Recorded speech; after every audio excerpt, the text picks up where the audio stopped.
Hello friends, स्वागत है आप सभी का हमारे फिजिक्स गुरु के यूट्यूब चैनल पर। मेरे भाई, आज हम पढ़ने वाले हैं अवतल लेंस द्वारा प्रतिबिंब बनने के नियम। ठीक है, इसमें टोटल 3 नियम होते हैं। जो आपका पहला वाला है वो आपका यहाँ पर है। आओ समझते हैं। ये है आपका क्या, अवतल लेंस।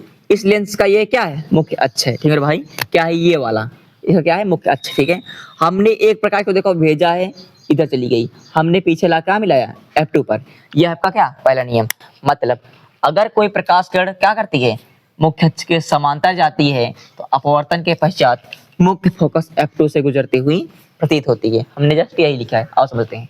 जब कोई प्रकाश किरण मुख्य अक्ष के समांतर आती है, तो लेंस से अपवर्तन के बाद मुख्य फोकस F2 से गुजरती हुई प्रतीत होती है। यह आपका क्या मेरे भाई, आपका है पहला नियम।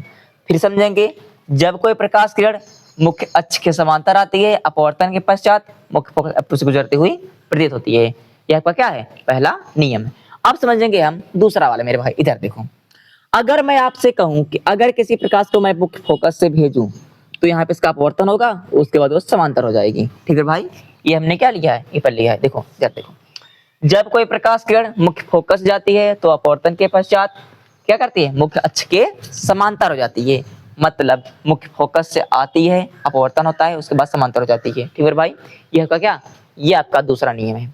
फिर समझेंगे आसान भाषा में, जब कोई प्रकाश किरण मुख्य फोकस से जाती है, तो अपवर्तन के पश्चात मुख्य अक्ष के समांतर हो जाती है। यह है आपका है दूसरा नियम। अब समझते हैं मेरे भाई तीसरा वाला। इधर देखो, अगर मैं आपको कहूं, अगर किसी प्रकाश को मैं प्रकाशिक किरण भेजूं, तो उसी माध्यम में चली जाएगी।